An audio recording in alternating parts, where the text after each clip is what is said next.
Professor, this is my video response for the Module 10 Reflective vlog. So jumping right to the first question, what is the relationship between goals and target concerns, and why is it important to understand the difference?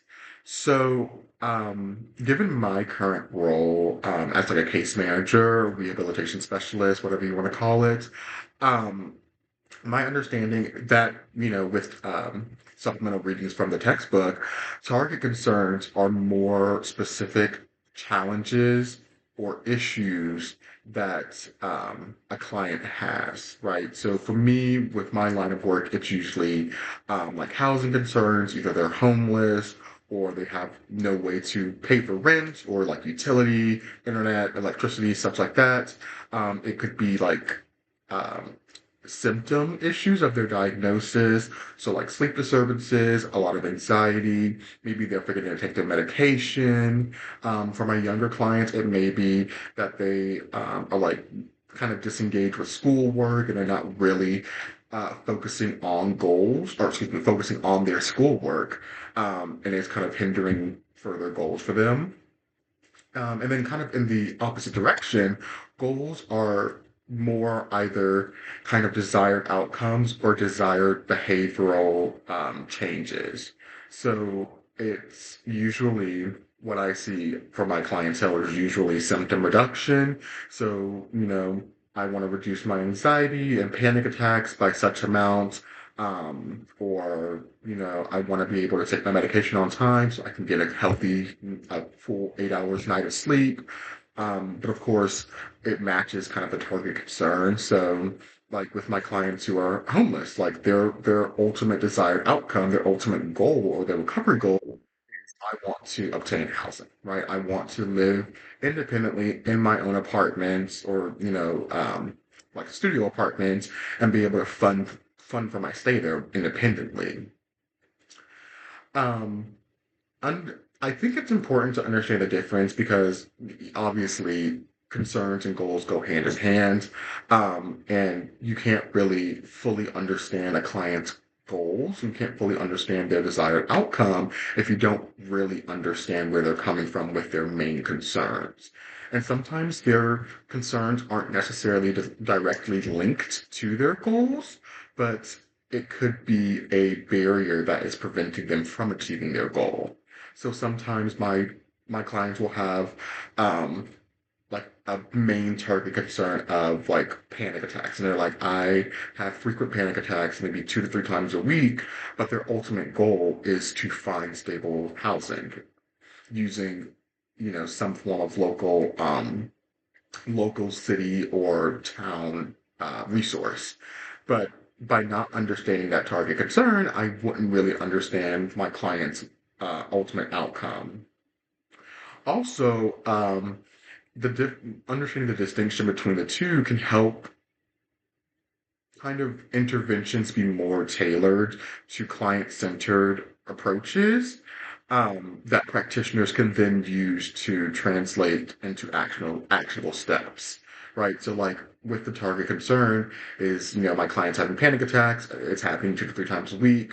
I'm going to, over the next 180 days, over the next 6 months, my client will actively participate in psychotropic medication for anxiety while working with me, the rehabilitation specialist, to work on grounding and coping techniques in order to kind of control and stabilize those panic attacks to support the larger goal of obtaining independent housing.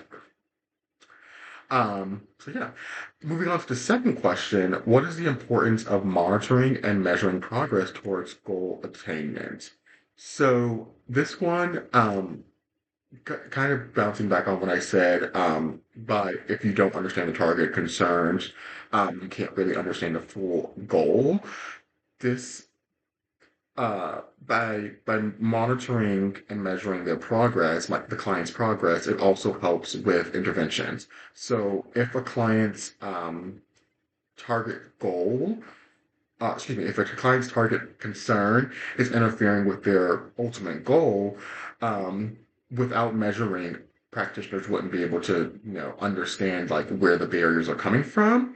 So by measuring and monitoring that progress, practitioners can adjust interventions. So if my client was purely working on coping and grounding skills to help with their panic attacks, but I see that it wasn't making any headway and it wasn't really helping them in any way, then I could change that intervention to say, hey, maybe we need to try medication as a supplemental force to kind of combat those panic attacks. It can also empower clients too.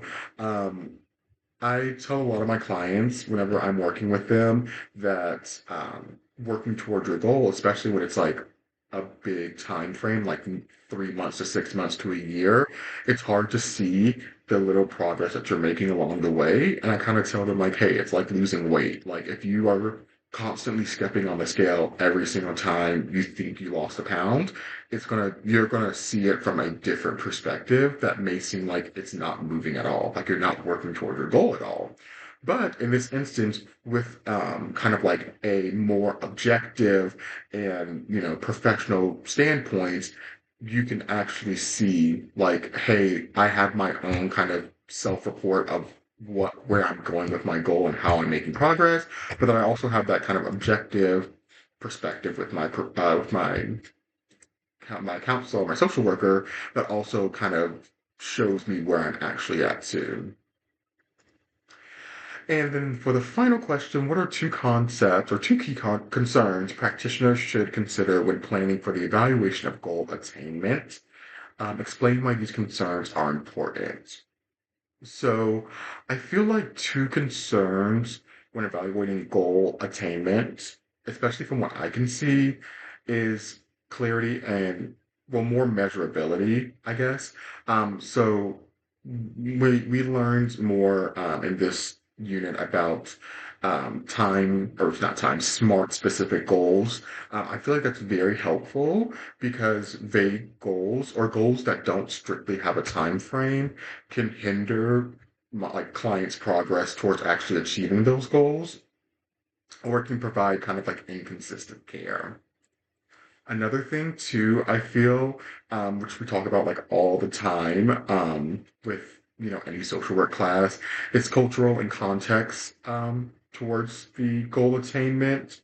So of course, when we're like talking about recovery goals, these goals have to like reflect that client's identity and their culture and their lived experience, so that it builds up, not only builds that therapeutic relationship, obviously, but it also ensures kind of equity when it comes to evaluation, and the client feels seen and feels heard, and it reduces the chance of the client experiencing any sort of harm or abuse when it comes to kind of evaluating their goal attainments.